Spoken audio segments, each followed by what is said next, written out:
자, 창세기 5, 7, 8이 9 따라합시다.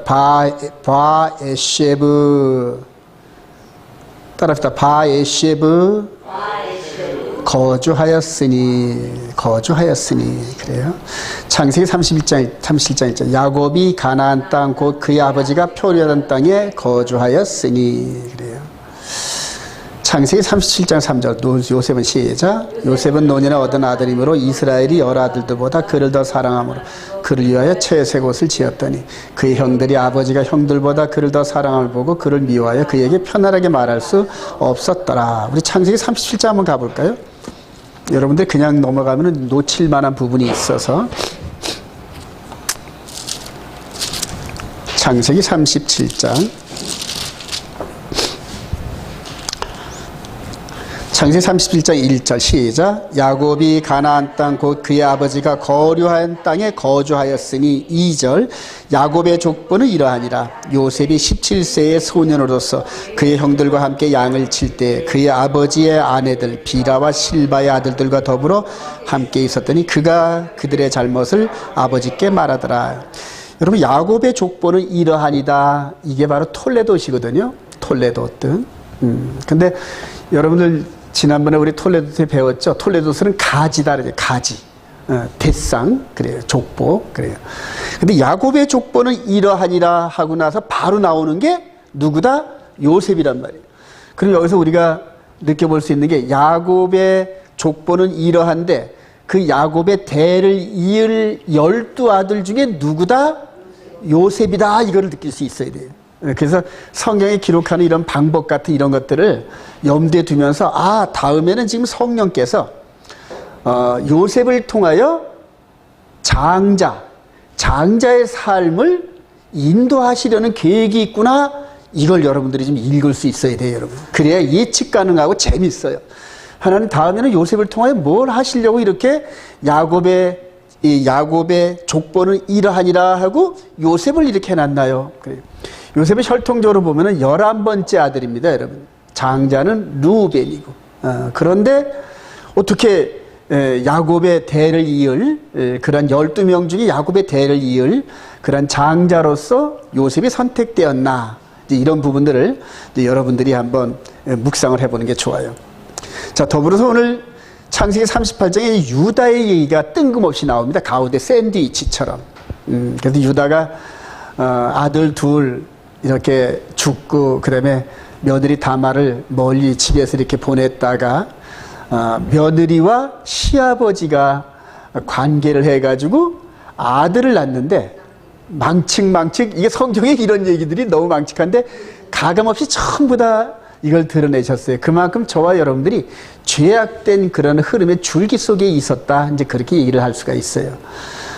나중에 이제 베레스가 나오고 베레스를 통하여 다윗이 나오고 다윗을 통하여 누가 나온다? 예수 그리스도가 나옵니다, 여러분. 자, 그래서 가운데 이렇게 샌드위치처럼 끼워놓고 그 다음에 이제 또 요셉 얘기가 계속되는 걸 봅니다.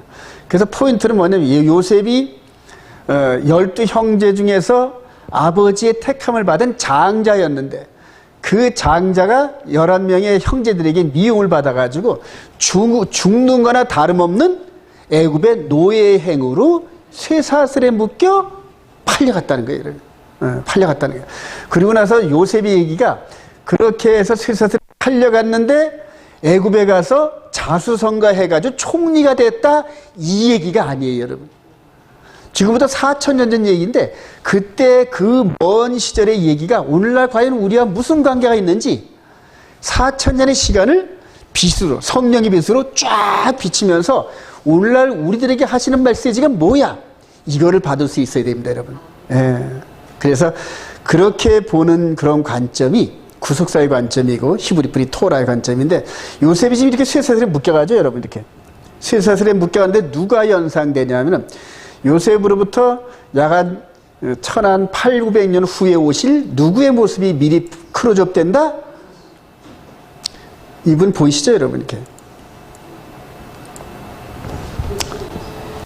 이 요셉이 지금 쇠사슬에 착고에 매여가지고 죽는 거나 다름없는 애굽행으로 처벅 17살 때. 그래서 요때 팔릴 때는 은전이 몇 냥이었다? 20냥. 그래요. 근데 그때로부터 한 1700년, 1800년 후에 이분이 오셨어요.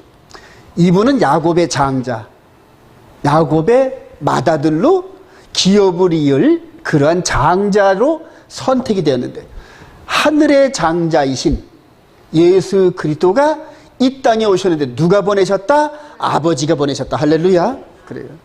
이 부분을 서로 연상시키면서 볼 수 있는 눈이 필요합니다, 여러분. 그렇게 해서 이분은 쇠사슬에 묶여서 노예로 끌려간 게 아니라 죽음의 권세 아래로. 그래요. 죽음의 권세 아래로. 자, 이 요셉은 죽는 거나 다름없는 노예의 신분으로 애굽에 들어갔는데, 애굽에서 모든 권세 위에 뛰어난 실질적인 통치자, 실적인 통치자가 돼가지고 그의 형제들을 보듬는 그러한 역사적인 흐름들을 보게 됩니다. 자, 예수 그리스도는 미리 결론 부분을 얘기하면 죽음의 권세 아래로 들어갔어요. 이거를 갈라디아에서는 때가 참에 여자의 후손을 율법 아래에 낳게 하시고, 그래요. 여자의 후손을. 즉 율법이라는 것은 죄 있는 자는 죽음이거든. 저와 여러분들이 율법에 매인받아서 사망 선고가 이미 내려진 상태란 말이에요. 그래서 사망 권세를 잡으려고 어디로 들어가셨다? 사망 안으로 들어갔습니다. 사망 안으로. 이제 이런 부분들을 전부 다 나중에 바울 사도나 이 사도들이 이렇게 성령의 감동으로 언급을 하는데, 어디에서 영적인 인사이트가 나왔을까요, 여러분? 바로 요셉과 대잡이거든, 대잡. 2000년 사이에 그러한 그 기간의 기록, 이 간격이 있지만은 동일한 패턴으로 육신으로 보여주는 역사. 다음에 이분이 하신 역할은 우리 눈에 보이지 않는 마귀의 권세와 싸우시는 모습을 우리들에게 보여주시는데, 그것들이 우리 눈에 안 보이니까 이 요셉의 생애를 통하여 드라마틱하게 우리 눈에 보이게끔 하셨다. 할렐루야. 그리고 그거를 동시에 거울처럼 바울 사도가 이들의 모든 기록들은 말세, 즉 예수 그리스도 안에서 영적인 세계를 맞는 우리들을 위한 거울이다, 이렇게 설명을 하는 거예요. 할렐루야. 성령께서는 이렇게 해서 거울처럼 들여다보는 영적인 통찰력을 가지고 예수 그리스도 안에서 우리가 구원에 이르는 여정을 어떻게 가야만 하는지 보여주신다는 얘기예요. 근데 이런 방법들이 이 성경을 보는 방법이고, 예수님께서 이 땅에 오셔서 엠마오로 가는 두 제자들과 11 제자들을 가리키는 방법이었습니다. 그래서 지금도 이런 패턴으로, 이런 방법으로 성경을 보고 읽고 전할 때 누가 역사하신다? 성령께서 역사하신다. 할렐루야. 그래요. 그렇게 해서 우리를 구원에 이르는 믿음으로 인도하신단 말이에요. 구원에 이르는 믿음으로. 그거 외에는 없어요, 여러분. 그거 외에는 성령께서 우리 안에 성경을 통해 각인시키는 방법 외에는 우리 영의 몸이 생명을 걸고 순종할 수 있는 기준점이 되는 이 진리의 말씀은 성경을 통하여 깨닫는 방법 외에는 없다. 동의하시면 아멘? 그래요. 지금 많은 목사님들이 그냥 이런 그 성경의 말씀을 통하여 자기가 연구하고 기도하고 했던 이런 것들을 여러 가지를 이렇게 일종의 하나의 그 설교를 위해서 만들어 놓고 그냥 열변을 통하는데, 그러나 이 건더기가 없어요.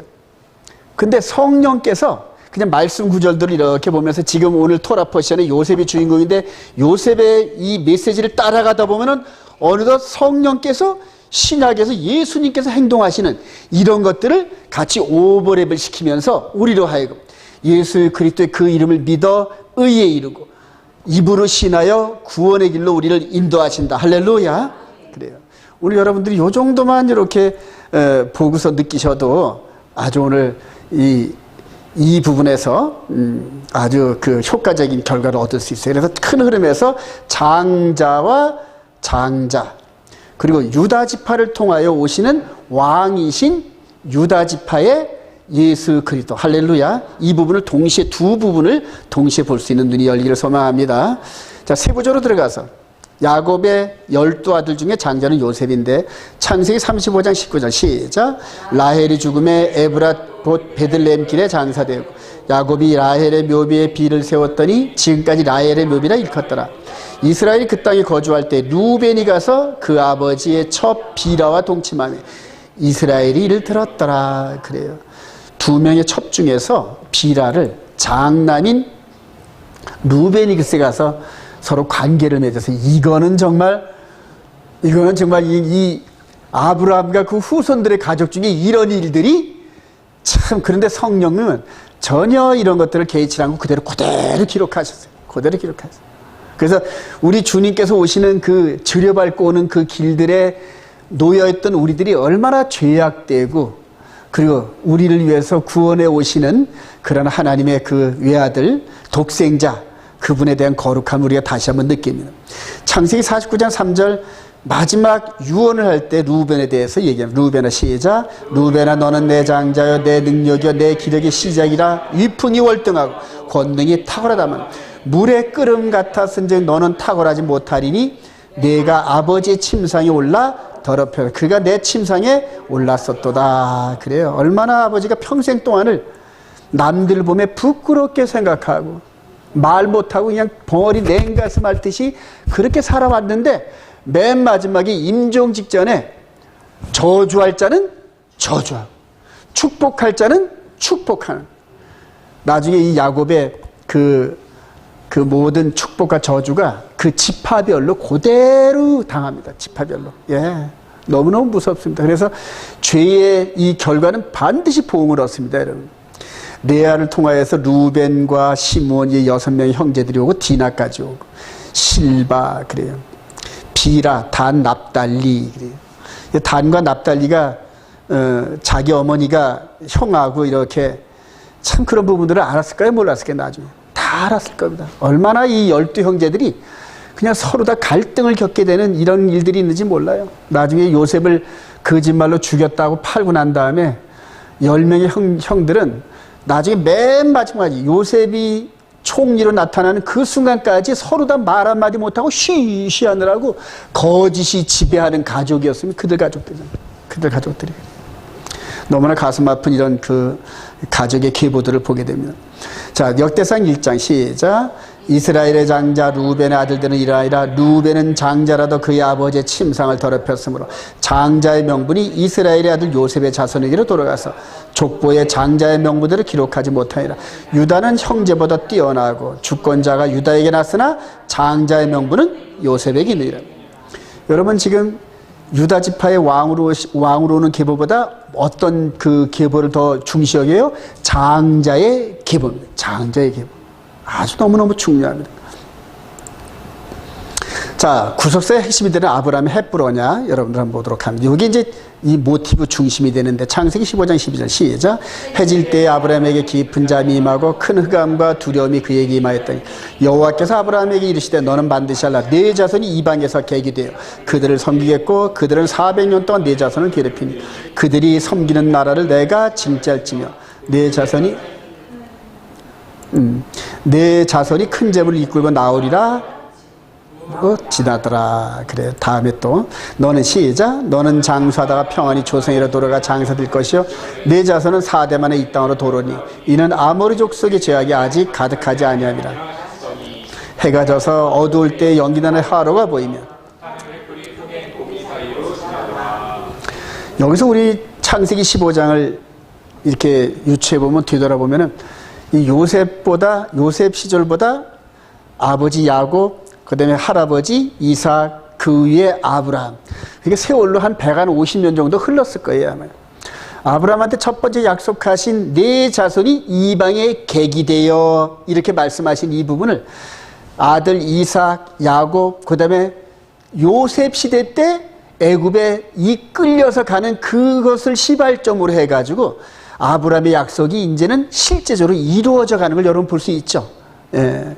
그런데 이 부분을 여러분들 이스라엘 민족들이 왜 그렇게 예언의 민족인지 이런 것들을 한번 유추해 볼 필요가 있어요. 아모스 3장 7절 시작. 주 여호와께서는 자기의 비밀을 그종 선자들에게 보이지 아니하시오는 결코 행하심이 없으리라. 사자가 부르짖은즉 누가 두려워하지 아니하겠느냐. 주 여호와께서 말씀하신즉 누가 예언하지 아니하겠느냐. 아모스 선지자가 이걸 깨달은 거예요. 아, 우리가 예언할 수 있는 것은 이전에 같은 일이 있었는데 그것을 통하여 미래를 조명해 주시는구나.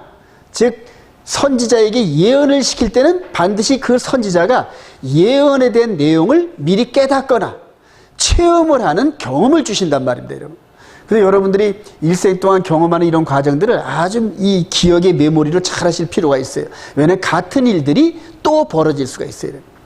자, 아브라함의 입장에서는 여러분들 지금 이 그림이 뭡니까? 애굽의 바로왕 앞에서 내 아내 사라가 내 누이입니다 하고 얘기하는 겁니다.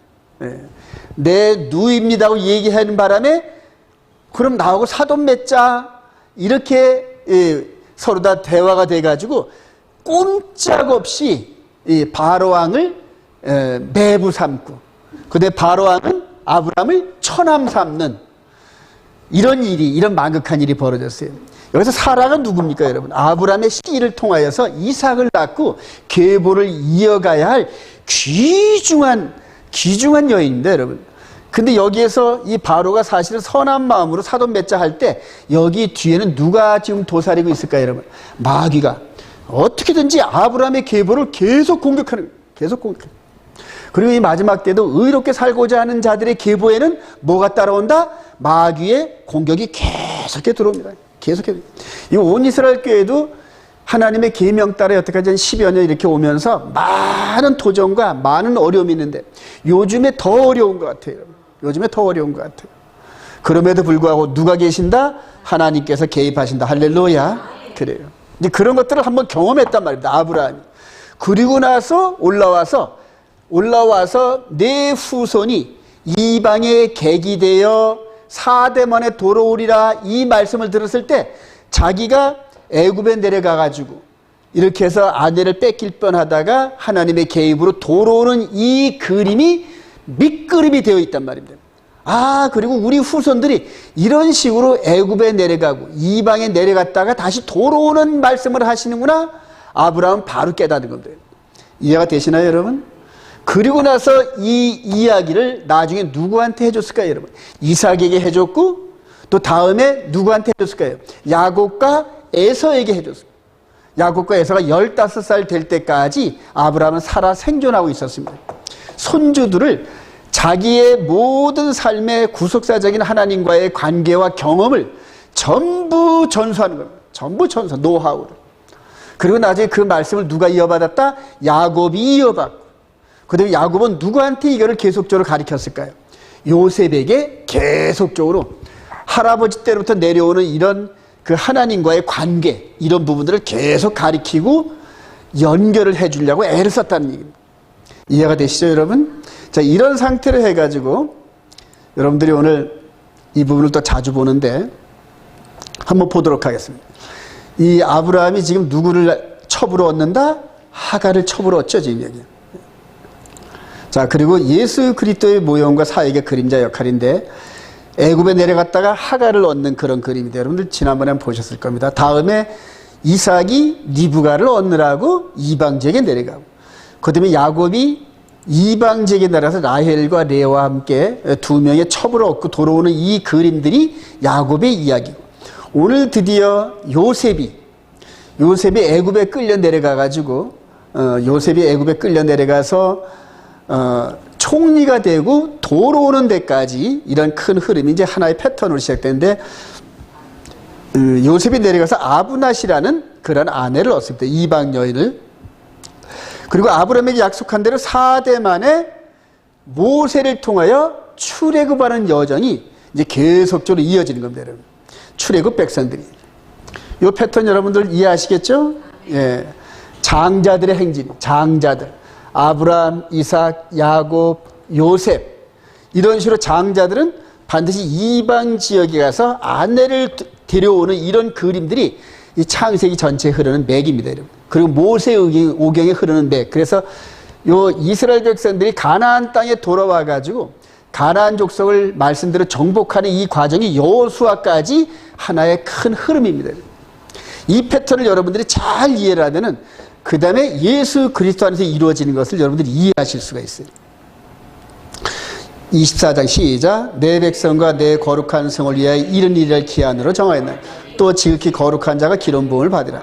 예수도 이르기에 기름 부음의 자가 끊어져 없어질 것이며. 그래서 요 69일에와 70일의 요 사이가 카이로스 타임이라서 이 믿음의 선진들이 겪었던 이런 모형에 이방에 내려가서 고생하다가 올라오고 고생하다 올라오고 고생하다 올라오는 이 그림을 예수 그리스도께서 사망 권세 안에 들어가서 죽음에 이르는 곳에 내려갔다가 다시 그 백성들을 예수 그리스도의 정혼자들을 구원해내고 오는 이런 그림들을 이제 여러분 볼 수가 있습니다.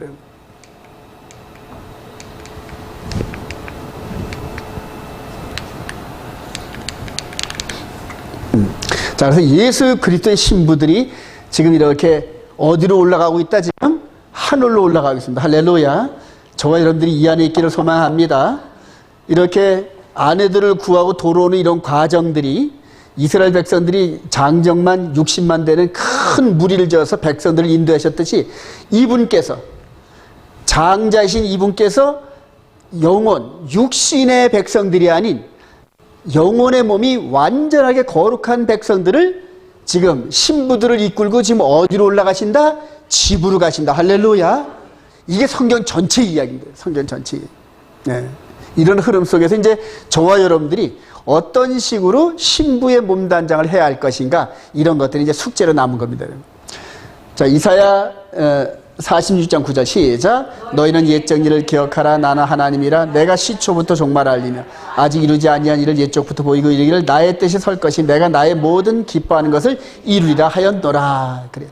이사야 선자도 이런 패턴을 전부 이해했단 말이에요. 그리고 장차 오실 메시아께서 십자가에서 죽으시고 부활함으로 말미암아 완전한 거룩한 백성들을 이렇게 이끌어 가실 것을 이렇게 미리 봅니다. 하나님께서 미리 보여주시고.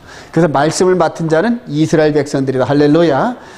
자, 히브리서 1장 1절 시작. 옛적의 선자들을 통하여 여러 부분과 여러 모양으로 우리 조상들에게 말씀하신 하나님, 이 모든 날 마지막에는 아들을 통하여 우리에게 말씀하셨으니 이 아들을 만유의 상속자를 세우시고 또 그로 말미암아 모든 세계를 지으셨느니라. 이게 총론입니다. 총론. 자, 장자의 비전, 이제부터 이제 요셉이 어떻게 장자가 되고 이것을 이겨가게 하는지 한번 세부적으로 보도록 하겠습니다. 30장 6절 시작. 요셉이 그들에게 이르되 청하건대 내가 꾼 꿈을 들으시오. 우리가 밭에서 곡식단을 붓더니 내 단은 일어서고 당신들의 단은 내 단을 들어서 절하더이다. 그의 형들이 그에게 이르되 네가 참으로 우리의 왕이 되느냐, 참으로 우리를 다스리게 되겠느냐 하고 그의 꿈과 그의 말로 그 더 미워하더니 11단이 요셉의 단에다 절하는데, 이때가 요때가 유월절 무교절 초실절 절기입니다. 요때가. 그래서 이 요셉이 장차 누구를 지금 대표한다? 예수 그리스도를 대표하는데, 유월절 무교절 초실절 부활절 사망 권세를 깨뜨리고 부활하신 예수 그리스도의 모습이 여기서 투영되어야 됩니다, 여러분. 그러니까 이렇게 2000년 전에 요셉을 통하여 이 11단이 절하는 이런 부분들을 놓고 제자들이 둘러서서 예수 그리스도 안에서 하나 되는 이런 모습들을 우리가 좀 볼 수 있어야 되죠. 자, 이렇게 해서 창세기 30장 9절 시작. 요셉이 다시 꿈을 꾸고 그의 형들에게 말하 이르되 내가 또 꿈을 꾼즉 해와 달과 11별이 내게 절하이다 하니 그의 형들은 시기하되 그의 아버지는 그의 말을 간직해 두었더라. 그래. 요셉이 17살 때 계속적으로 할아버지 아브람, 아버지 이삭, 그 다음에 자기가 경험한 바를 요셉에게 계속 얘기해 주는데 얼마나 총명한지 빨리빨리 깨닫는단 말이에요. 그런데 이 꿈이 사람이 꾸려고 꾸는 게 아니라 하나님이 주신 꿈인데 이 단과 똑같은 단이 몇 번? 2번 반복하더라고요. 나중에 이제 그 바로왕이 꿈을 꿀 때 이삭의 꿈과 소의 꿈을 2번을 꾸는. 그러니까 2번을 꾼다는 건 뭐다? 하나님께서 속히 이루시겠다는 뜻이다. 자, 이런 식으로 해가지고 그의 형들은 시기하되 그 말을 들은 아버지 야곱은 그 말을 간직해 두었는데 어떻게 됐을까요, 여러분? 창세기 28장에 외삼촌 라반의 집으로 가는 도중에 베델에서 누구를 만났다? 꿈에 하나님을 만나는 이런 부분 속에서 이 녀석한테도 지금 하나님께서 뭐하고 계신다? 역사하고 계시는구나. 이거를 느꼈을 거란 말이에요. 할렐루야. 그래. 그래서 아버지 야곱은 그 말을 간직해 두었다는 거예요. 어떤 식으로 하나님께서 이 말씀을 연결해 가나, 이렇게 해요. 자, 형들과 이제 육신적으로 충돌한 요셉. 그래. 18절 시작. 요셉이 그들에게 가까이 오기 전에 그들이 요셉을 멀리서 보고 죽이기를 꾀하여 자, 그를 죽여 한 구덩이에 던지고 우리가 말하기를 악한 짐승이 그를 잡아먹었다고 하자니라. 그의 꿈이 어떻게 된지를 우리가 볼 것이니라. 요셉이 형들에게 이르되 그의 형들이 요셉의 옷 곧 그가 입은 채색 옷을 벗기고 그를 잡아 구덩이에 던지니 그 구덩이는 빈 것이라. 그래요. 구덩이에 던지는 모습을 보게 됩니다. 10명의 형들이 얼마나 이 요셉이 미웠으면, 왜냐하면 고자질을 너무 많이 해요. 육신적으로 볼 때 너무 아버지 야곱한테 많이 일러가지고 기를 못 피고, 그러다 나중에 이제 미디안 이 상인들에게 파는데, 우리 창세기 37장 한번 가볼까요? 아주 재밌는 게 있습니다. 창세기 37장. 자, 25절. 37, 그들이 시작. 그들이 앉아 음식을 먹다가 눈을 들어본즉 한 무리의 이스라엘 사람들이 길앗에서 오는데 그 낙타들의 향품과 유황과 몰약을 싣고 애굽으로 내려가는지라. 유다가 자기 형제에게 이르되 우리가 우리 동생을 죽이고 그의 피를 덮은들 무엇이 유익할까? 자, 그를 이스라엘 사람에게 팔고 그에게 우리 손을 대지 말자. 그는 우리의 동생이요 우리 혈육이라 하며 그의 형제들이 청종하였더라. 그래서 유다의 제안을 받고 죽이지를 않고 미디안 상인들에게 파는 그러한 결과를 낳았습니다. 장차 예수 그리스도 안에서 똑같은 일이 재반복됩니다. 이해가 되시죠, 여러분? 가롯 유다를 예수 그리스도를 은전 30냥에 판 사람이 누구다? 가롯 유다. 그래요. 여기서 형제들에게 이 요셉을 죽이지 말고 팔자 제안한 게 누구다? 유다. 그래요. 그러니까 성경은 이런 식으로 우리들에게 자꾸 같은 그림을 반복해 보여주시면서 구약과 신약을 마치 이렇게 하나의 퍼즐처럼 맞춰가는 그런 인사이트를 주셔요, 여러분. 자, 이 얘기를 들은 그 아버지 야곱이 그 사랑하는 아들 그 요셉의 옷에 피가 잔뜩 묻고 찢긴 옷을 보면서 뭐가 무너졌을까요, 여러분? 가슴이 무너지고 하늘이 무너지는 것 같은 그런 모습을 느꼈을 거예요. 여러분, 진짜 사랑하는 자식이 죽었다. 이거는 요즘에도 보면 뭐 백신 맞고 고3짜리가 그냥 식물일간이 되고 군대 가는 아들이 백신을 맞고 그냥 식물일간이 돼서 제대하고 뭐 이런 식으로 신문에 나는 거 보면서 정말 그 아들이 부모 앞에서 이렇게 가는 이런 모습들 볼 때 얼마나 그 부모의 마음이 아플까요, 여러분? 이 야곱도 사랑하는 아들 요셉이 실제로 죽은 거나 마찬가지로 결론이 난 이 결과를 맞이할 때 얼마나 낙담됐을까. 그런데 하늘에서는 우리 주님 아들 독생자가 십자가에서 죽으시는 모습을 직접 체험하셨단 말이에요. 누가? 하나님 아버지가. 그래요. 자, 이렇게 해서 야곱이 이렇게 쇠쇠쇠 묶여 끌려가는 장면을 나중에 이제 이렇게 말씀을 하신데, 우리 28절 시작. 그때 미디안 사람 상인들이 지나가고 있는지라 왕들이 형들이 요셉을 구덩이에 끌어올리고 그 상인들이 요셉을 데리고 애굽으로 갔더라. 이 부분을 이제 시편 105편에서 이렇게 해요. 그가 시작. 그가 한 사람을 앞서 보냈으며 요셉이 종으로 팔렸도다. 그의 발은 착고를 차고 그의 마음은 쇠사슬에 매였으니 곧 여호와의 말씀이 응할 때까지라. 그의 말씀이 그를 단련하였도다. 이에 이스라엘이 애굽에 들어가며 야곱이 함의 땅에 나그네가 되었도다. 누구와의 언약이 성취된 겁니까, 여러분? 아브라함과의 언약이 성취된 것을 여러분 볼 수가 있습니다. 그리고 나서 22년 후에 17살 때 이렇게 끌려간 요셉이 22년 후에 애굽의 총리가 되어서 아버지 야곱을 이렇게 애굽 땅으로 인도하는 길잡이 역할을 했는데, 이런 사건들이 미리 없었더라면 야곱이 애굽에 내려갈까요? 안 내려갈까요? 안 내려갑니다, 여러분. 그래서 하나님께서 말씀을 성취하기 위해서 때로는 거기에 필요한 그런 종들이 고난에 들어갔다가 이렇게 세움을 받는 그런 일들이 있을 겁니다. 지금 요셉이 17살 때 이렇게 끌려갈 때는 하늘이 무너지는 것 같았을 거예요, 여러분. 근데 22년 후에 애굽의 총리가 되고 아버지와 함께 10명의 형들과 함께 12형제들이 하나로 모이는 이런 과정 속에서 하나님의 구속의 섭리를 크게 깨닫게 됩니다, 여러분. 저와 여러분들도 하나님의 구속사의 섭리를 고난 가운데 깨닫기를 소망합니다. 자, 여기서 이제 중간에 삽입된 얘기, 유다의 얘기를 잠깐 들어보도록 합니다. 우리 창세기 38장 28절 시작. 해산할 때 손이 나온지라 산파가 이는 먼저 나온지라 하고 홍색 실을 가져다 그 손에 메었더니 그 손을 도로 들이며 그 아우가 안 던지라. 산파가 이르되 내가 어찌하여 터뜨려 나며 하였으므로 그 이름을 베레스라 불렀고. 그래요. 여기서 유다와 이 며느리 다말이 이렇게 몸 파는 여자로 이렇게 변장을 해가지고 몸을 섞는 그런 관계 속에서 아이를 배웠고 그 아이가 베레스라고 그래요. 두 번째 아이가 그래요. 그리고 나서 베레스의 계보는 시작. 베레스의 계보는 이러하니라. 베레스는 헤손을 낳고 헤손은 람을 낳고 람은 나답을 낳았고 암미답을 낳았고 암미다답은 나손을 낳고 남면은 살몬을 낳고 살몬은 보아스를 낳았고 보아스는 오벳을 낳았고 오벳은 이세를 낳았고 이세는 다윗을 낳았더라. 여기서 우리 룻기서를 읽어보면 보아스가 유명하죠, 여러분. 보아스의 할아버지의 할아버지가 이렇게 베레스다 이겁니다. 그러니까 이 족보가 계속적으로 흐르면서 나중에 이제 룻이 이렇게 들어오는 통로 역할들을 하고요. 자, 이 계보를 통하여 누가 등장한다? 다윗이 등장한다. 할렐루야. 그래요.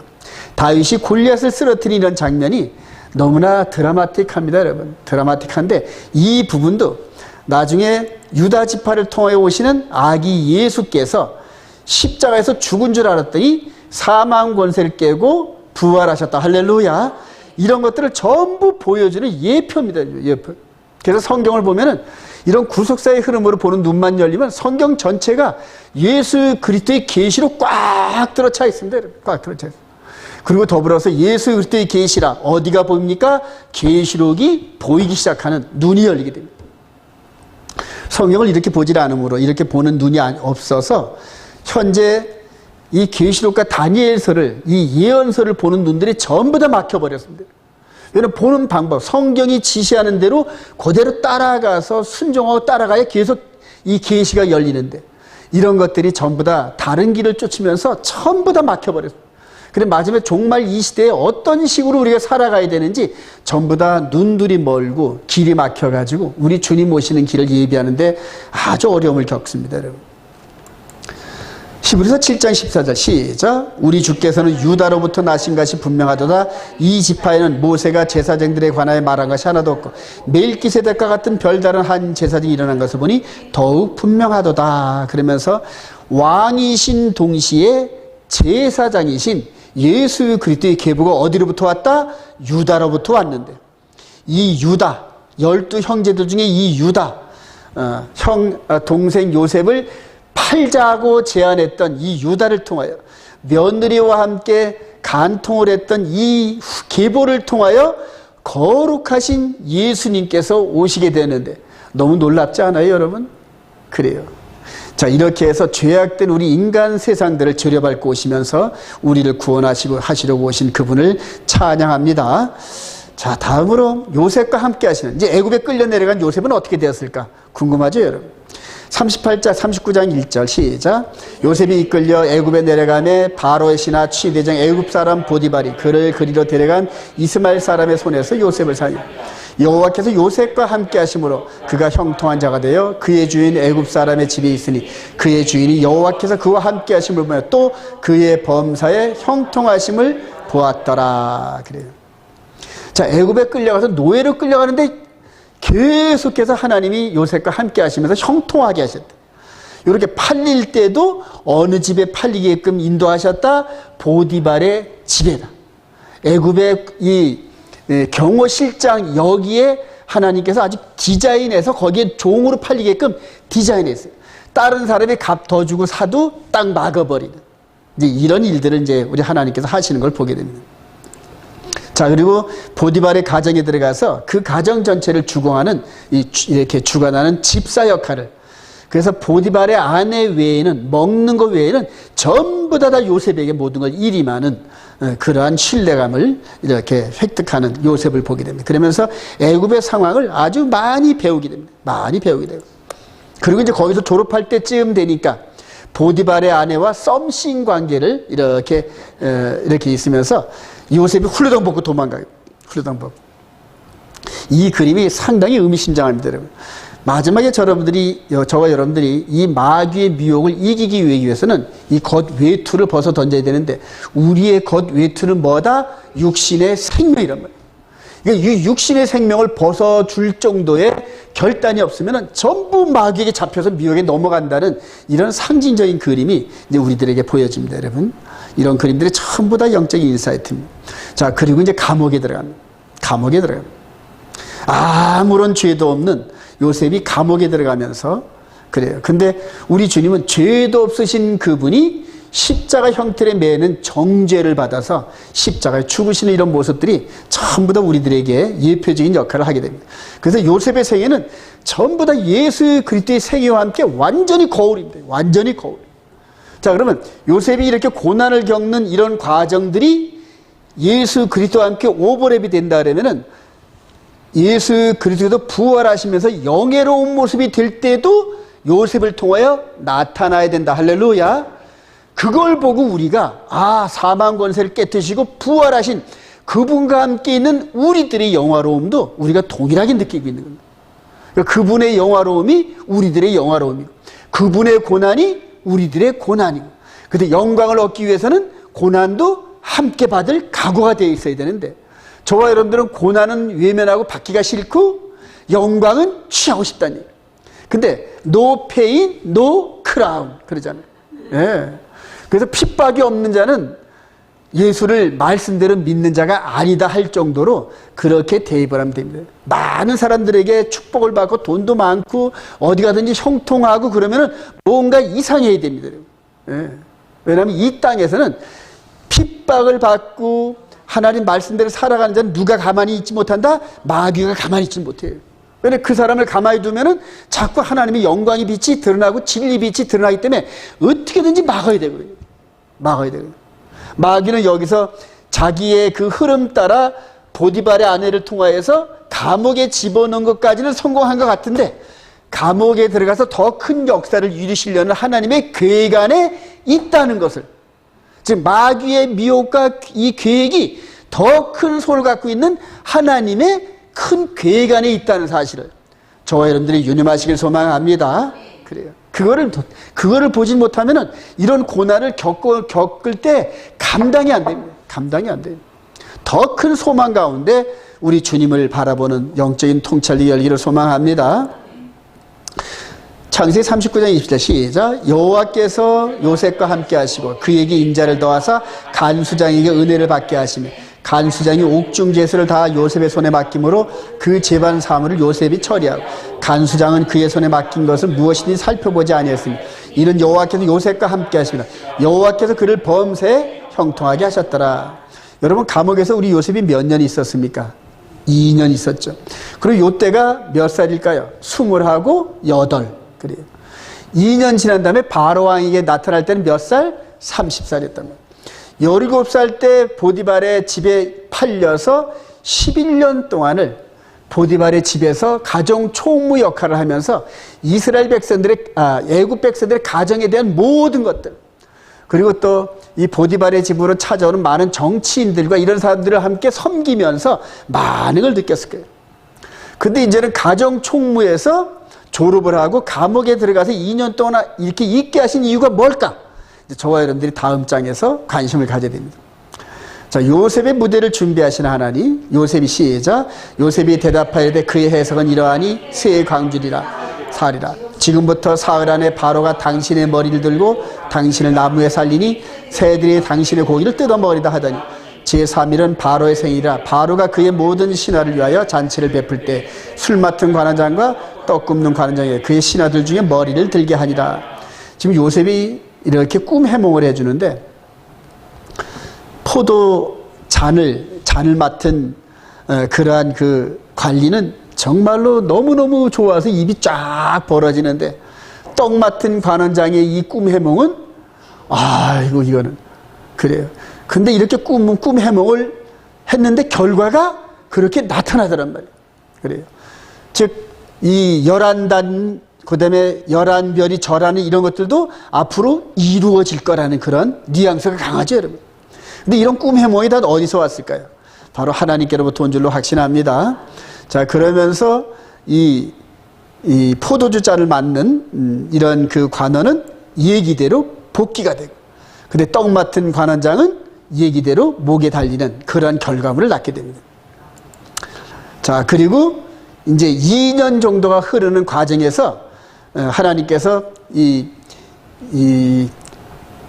포도주 잔을 맡은 이 관원의 머리를 이렇게 잊게 해가지고 이제 세월이 그냥 이렇게 지나가는, 그러면서 이제 숙성하는 단계, 인격적으로 요셉이 마지막으로 숙성하는 그런 관계를 주십니다. 자, 그러면서 이제 하나님께서 이렇게 무대를 준비하시는데, 창세기 40장 21절 시작. 바로의 술 맡은 관원장은 전직을 회복하며 그가 잔을 바로의 손에 받들어 드렸고, 떡 굽는 관원장은 매달리니 요셉이 그들의 해석과 같이 되었으나 술 맡은 관원장이 요셉을 기억하지 못하고 그를 잊었더라. 그래, 이런 흐름들이 오늘 토라 포션의 주제의 큰 흐름들입니다. 자, 여기서 우리가 한번 이 총괄적으로 한번 또 정리를 한번 해보십시다. 요셉이 케토레트, 이렇게 장자의 옷을 입고 지금 형들 앞에서 미운 털이 박힌 이런 모습들 보이죠? 그리고 이렇게 쇠사슬에 묶여가지고 내려가는 그런 그림들이 보입니다. 자, 이방인 지역으로 내려가는. 자, 그래서 요셉이 보디발의 가정에 팔리고, 그 다음에 이 바로왕 앞에 꿈 해몽 때문에 이 서는 모습들을 보게 됩니다. 자, 그리고 22년 후에 야곱, 즉 이스라엘과 그 가족들이 전부 다 애굽으로 인도하는 이런 큰 흐름들의 그림들, 그리고 4대 만에 하나님께서 모세를 통하여 출애굽을 시키는 이런 장면들, 여러분 느껴지시죠? 그리고 광야 40년 후에 모세가 여호수아에게 안수하고 기름을 부으면서 어디가 시작된다? 가나안 땅 정복이 시작되고, 그리고 요단강을 건너는 이런 흐름들의 그림과 여리고성 전투, 그리고 예루살렘 다소당과의 싸움에서 전쟁에서 승리한 이런 그림들, 해와 달이 멈춰지고, 그 다음에 여호수아가 죽기 전에 땅을 나눠주는 이런 흐름들의 그림들을, 여러분 이 흐름들의 그림들을 한번 큰 흐름으로 정리를 한번 해보세요. 큰 흐름들. 이게 바로 오늘 요셉을 통하여서 이렇게 보여지는 큰 그림들의 흐름인데, 장자는 반드시 어디로 내려가야 된다? 이방 지역으로 내려가가지고 고난을 겪고 어려움을 겪는 그런 가운데서 다시 돌아올 때는 뭘 얻는다? 많은 백성들을 이끌고 다시 가나안 땅으로 돌아오는데, 여러분들 여기서부터, 여기 지금 17살 때부터 나중에 여호수아를 통하여 가나안 땅에 요셉이 돌아오는데 뭘로 돌아온다? 유골로 돌아오잖아요. 그러면 여기서 몇 년이 걸렸나 이게? 430년이 걸렸어요. 4대 만에. 하나님께서 아브라함이 약속하신 대로 4대 만에 너희들이 타양 민족에게 이방의 객이 되고 노예가 되어 있다가 내가 4대 만에 이들을 다시 돌아오게 해서, 요때 즉 430년 전에 아직 죄악이 관영하지 않았던 가나안 7족속을 전부 멸하게 하고, 그리고 내가 너에게 약속한 이 땅에서 내 후손들이 번성하게 하리라. 이런 약속이, 하나님의 큰 약속이 지금 이루어지는 거 여러분들 느껴지시면 아멘. 그래요. 이게 하나님의 큰 흐름의 구속사예요. 근데 이게 이스라엘 백성들을 육신적으로 가나안 땅에서 행복하게 살고자 하는 그러한 것도 있지만은 더 큰 계시가 누구한테 있다? 예수 그리스도한테 있다. 할렐루야. 그래요. 이거를 보는 눈이 여러분들 통시로 확 열리면은 너무너무 성경 보는 게 영적으로 충만해져서 이 서신서 마태복음과 함께 계시록까지 마치 거울로 이런 역사들을 거울로 보는 것처럼 성령께서 비춰주기 시작하시는 거예요. 그래서 제가 여러분들에게 원하는 그 부분은 그런 식으로 성령께서 여러분들이 성경의 역사를 비춰주셔가지고 장차 우리들 가운데 이루어질 계시록의 사건들을 어떻게 지혜롭게 이길 수 있느냐. 마지막 저와 여러분들이 지금 가장 큰 그런 사건들이 이제 야곱의 대환란이 우리를 기다리고 있는데, 어떤 교파에서는 야곱의 대환란이 우리하고는 해당이 없다, 이런 식으로 하는 분들이 있어가지고 그 교단에 속해 있는 분들은 거의 다 이런 엄청난 환란을 준비하지, 영적 무장을 하지 못한 상태에서 나중에 다 무장 해제되는 그런 결과를 맞게 될 거예요. 그래서 제가 계시록과 이런 부분을 연구한 바, 이런 성경의 흐름을 이해하면서 지금 여기 가나안 땅 정복 요 사건들이, 여호수아의 사건들이 계시록 사건이더란 말이에요. 계시록 사건이더란 말이에요. 그래서 이 계시록 사건을 올바로 이해를 하려면은 이 야곱의 아들 요셉이 이렇게 17살 때 애굽에 끌려가서 돌아오는 이런 과정들 속에서 하나님의 그 언약과 섭리에 대한 이런 부분들을 충분히 이해해야 가나안 땅에 들어가서 여리고성 전투에 7일 동안 하루 한 바퀴씩 돌다가 마지막 날은 일곱 바퀴 돌고, 이것들이 이 계시록에서 일곱인, 일곱 나팔, 일곱 대접, 이런 사건들을 맞물려 가지고 하나님께서 지금 미리 보여주신 타임라인 안에서 예수 그리스도 안에서 우리들에게 완전하게 되어질 이런 일들을 보여주시는구나, 이런 걸 깨닫게 돼야 된단 말이에요. 이해가 되시면 아멘. 여러분들 이런 걸 알지 못하면은 이 성경을 올바로 이해하지를 못하게 됩니다, 여러분. 이제 69일에와 70일의 사이에서 지금 이 사건이 거울처럼 재현이 된단 말입니다. 거울처럼 재현이 된단 말이에요. 이해가 되시나요? 제가 여러분들에게 매일매일 반복하다시피 하는 게, 사도 바울도 에베소 교회에서 3년 동안 아카데미를 만들면서 계속 같은 얘기를 하는데, 거기에는 처음 듣는 사람도 있고 3년 동안 들은 사람이 있는데, 처음 들은 사람하고 3년 동안 들은 사람이 똑같은 말씀을 듣는데 3년 동안 계속 들은 사람들한테는 영적인 인사이트가 풍성합니다, 여러분. 3년 동안 들으면서 성령께서 얼마나 역사하는지, 그냥 그 말씀이 똑같은 거기에서 성경을 통하여 엄청난 구속사를 깨닫습니다. 이 부분을 여러분들이 잘 이해하신 분들은 그 다음에 성경을 이끌 때 이제는 남한테 선생 역할을 할 수 있을 정도의 인사이트가 생깁니다. 예. 자, 이 사건이 그대로 예수 그리스도 안에서 그대로 데자뷰식으로 재현되는데, 어디에 묶였다? 쇠사슬에 묶였습니다. 요셉처럼 쇠사슬에 묶였다. 쇠사슬에 묶였다. 그러면 어디로 끌려갈까요? 요셉은 죽는 거나 진배 없을 애굽의 노예로 끌려갔는데, 예수께서는 이 다음에 쇠사슬에 묶여서 어디로 끌려갈까요? 죽는 데로 끌려가시잖아요. 그리고 십자가에 매달아서 소리잖아요. 이 앞에 있는 이 자기 백성들이, 자기 백성 자기 땅에 오매 영접하지 아니하였으나, 그래요. 그렇게 기다리던 메시아가 이런 모습으로 오니까 이스라엘 백성들은, 저런 모습은 우리의 메시아가 될 수 없다, 우리의 왕은 가이사밖에 없나이다. 그래요. 이 얘기를 듣는 우리 주님께서는 얼마나 망령되셨을까요? 근데 여러분들, 지금 이 마귀에게 속아가지고 하나님의 말씀대로 따르지 못한 자들이 말씀에 빗나가서 다른 예수를 섬기고 다른 법을 섬기는데, 그게 미혹돼서 모르고 있단 말입니다. 예, 영적으로 비춰지게 우리 눈에 안 보이니까.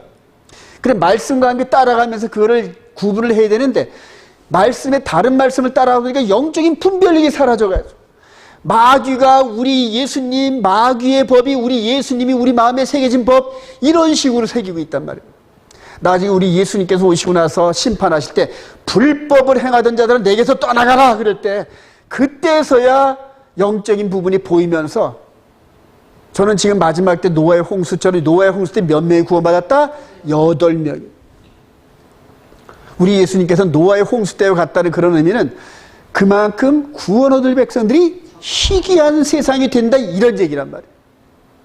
오직 말씀만 따라가는 사람들 위에는 이게 안 보이게 되어 있습니다. 안 보이게 되어 있습니다. 69일에 그가 한 일해 동안에, 이렇게 한 일해 동안인데, 한 일해 동안에 언약을 굳게 맺고 십자가에 못 박혀서 한 일의 중간에 그동안 드려오던 성전에서 동물 제사와 곡식 드리는 육신의 예법을 십자가로 폐하시고, 할렐루야. 그래요.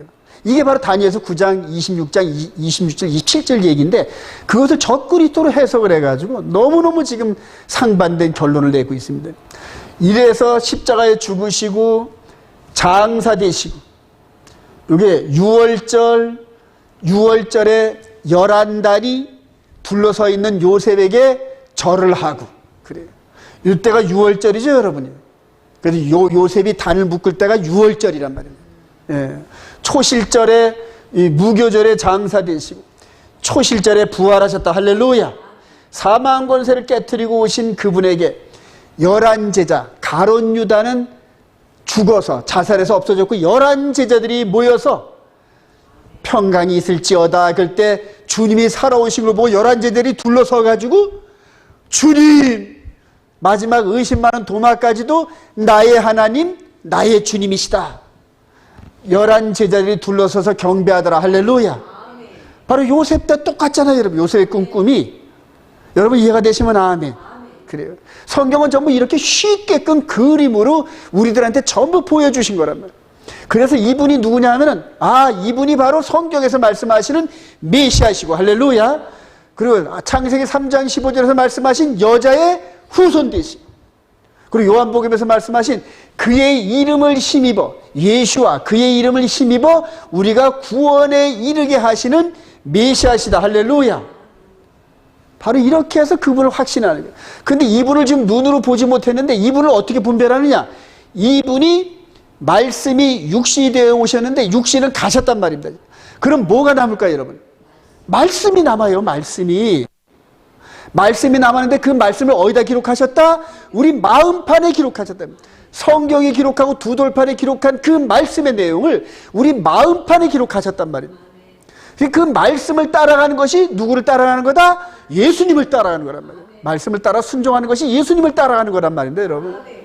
그런데 이 말씀에 두 돌판에 썼던 그 말씀을 너희들의 마음판에 새기겠노라 이분이 말씀하셨단 말이에요.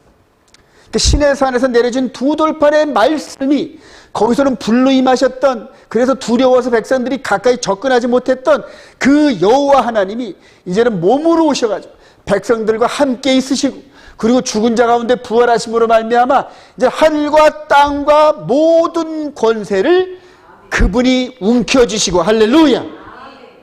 요셉이 총리가 됐던 이런 부분들이 애굽의 모든 권세를 전부 다 부여잡는 게 똑같은 얘기입니다. 부활하시고 난 다음에 11제자들이 모인 상태에서 하늘과 땅의 모든 권세를 내가, 하나님께서 나에게 주셨으니 이제는 너희들은 예루살렘과 온 유대와 사마리아 땅끝까지 이르러 내 증이 되고 세상 끝날까지 70일에, 즉 하나님께서 다니엘서 9장 24절에 약속하신 세상 끝날까지 내가 너희들과 뭘로 함께하리라? 말씀으로 함께하리라. 할렐루야. 말씀이 능력이란 말입니다. 말씀이 능력이에요. 예. 마귀를 이길 수 있는 방법은 말씀 외에는 없어요, 여러분. 예. 인간의 힘과 능력과 돈과 권세가 이거 갖고 마귀는 못 이겨요. 말씀의 권세를 갖고 이기는데 마지막에 짐승의 표를 이기는 그 사람들의 정체성을 하나님의 계명과 예수 믿는 증거를 가진다. 여러분, 제가 10년 전에 그거를 발견하면서 말씀대로 순종하는 길 외에는 구원이 없구나, 이걸 정확히 깨달았어요. 그리고 순종하고 지금 10년째 달려오고 있는 거예요.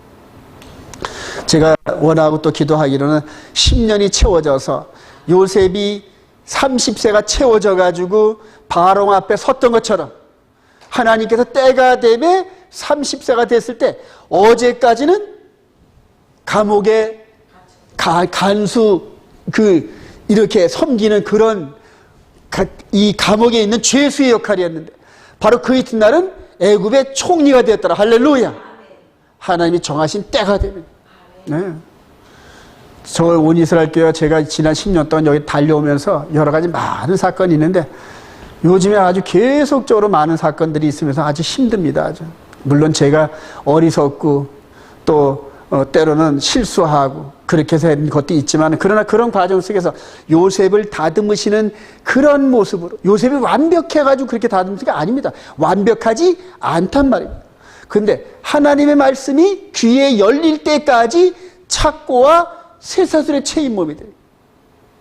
제가 하나님 마지막 때 이 진리의 말씀을 증거하기 위해서는 성령의 기름 부음에 힘이 있어야 되는데 인간의 모습 갖고 인간의 능력과 재주와 계획 갖고는 아무것도 안 된다는 걸 느꼈어요.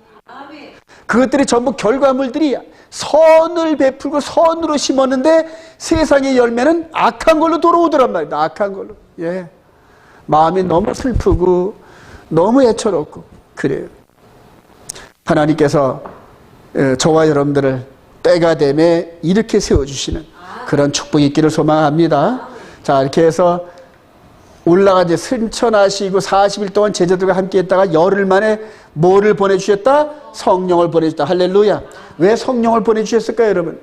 바로 우리 창세기 26장인가요? 26장에서 아브라함이 그종 엘리에셀을 보내서 리브가를 데려오는 역할을 했던 것처럼 이제는 이분이 몸값을 지불하고 신부들을 모집을 해야 되는데 육신의 신부가 아닌 영의 몸의 신부들이다. 할렐루야. 영의 몸의 신부들은 누가 활용할 수 있다? 성령님 아니면 안 된단 말이에요. 그 성령님이 각 사람의 머리에 있다가 어디로 들어갔다? 속으로 들어갔어. 마음 안으로 들어가가지고 예수 그리스도와 정원한 백성들에게 마음판에 케투바를 기록하셔요. 그게 서약서, 언약서란 말이에요. 신부가 지켜야 할 언약서를 이 성령님께서 마음판에 두 돌판에 불로 새기셨던 것처럼 우리 마음판에 불로 새겨서 신부인 누구 너는 예수님 즉 말씀이신 그분이 우리에게 주신 말씀대로 살아야 돼. 아멘. 마음으로 믿어 의에 이르고 입으로 시인하여 구원에 이른다. 할렐루야. 그렇게 해서 성령 시대를 열어주셨단 말이에요. 성령 시대를 열어주려면 영적인 강력한 라이벌인 마귀를 어떻게 해야 될까요, 여러분? 묶어놔야 되잖아요, 여러분. 묶어놔야 되잖아요. 그게 계시록 12장 얘기입니다, 여러분. 하늘의 미가엘 천사장과 함께 하늘의 천사들이 마귀와 그 3분의 1들과 싸워가지고 땅으로 내쫓아버려요. 땅으로. 이제는 다시는 하늘에 있는 나라들을 이 열국을, 만국을 미혹하지 못하고, 그러나 땅으로 한정된 우리 인간들이 살고 있는 이 나라에는 마귀의 영향력 하에 있음을, 그래서 땅에 거는 자들은 화가 있을진저 그렇게 얘기하는 거예요. 예. 자, 그래서 성령께서 이제는 애굽 전체를 이렇게 430년 동안 있었던 것처럼 어느덧 성령님이 오셔가지고 기독교 2000년의 역사 속에서 이방인의 충만한 기간, 교회 시대 2000년을 이렇게 쭉 열어주셨어요. 이 그림이 이해가 되시면 아멘. 그래요. 이 그림이 이해가 돼야 돼요. 똑같이 데자뷰잖아요. 그래서 성령께서 지금 한 사람 전부 다 공을 들여서 천하보다 더 귀한 예수 그리스도께서 값주고 사신 그 영혼의 몸을 정말로 아름답게 다듬는 그 성령의 역할. 성령께서 음성을 주십니다. 너는 하나님 외에는 탐내지 마라, 간음하지 마라, 도둑질하지 마라, 살인하지 마라. 이런 식으로 십계명의 말씀대로 우리를 마치 어린아이처럼 이렇게 인도하시면서 장성한 분량에 이르면은 할렐루야. 이게 바로 생명의 성령의 법이고 구원에 이르는 길이에요. 예.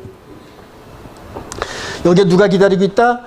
가나안 7족속이 430년에서 돌아오는 이스라엘 백성들을 지금 기다리고 있잖아요. 여리고 성을 진치고 아이성에서 진치고 그다음에 예루살렘 성에서 진치고 해가지고 방어진을 형성하고 있잖아요. 가나안 7족속이 방어진을 치고 있잖아요. 그때는 혈과 육과 창과 칼의 싸움이었단 말입니다. 모세 시대 때는. 그런데 에베소 6장에는 우리의 싸움은 혈과 육이 아니요 공중권세 잡은 악의 영들과의 싸움이다. 할렐루야. 바로 그거하고 다른 거예요.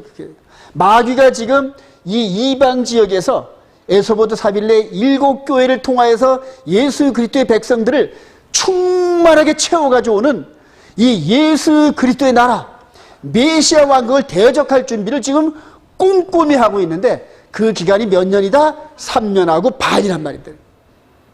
어마어마한 사건이 지금 기다리고 있어요. 이렇게 해서 2000년 전에 초대교회 시절에 이방인을 향하여서 이렇게 오면서 계시록 2장에 보면 에서버두 사빌라 7교회가 딱하니 지금 예루살렘으로 들어갈 준비를 하고 있습니다. 예루살렘으로.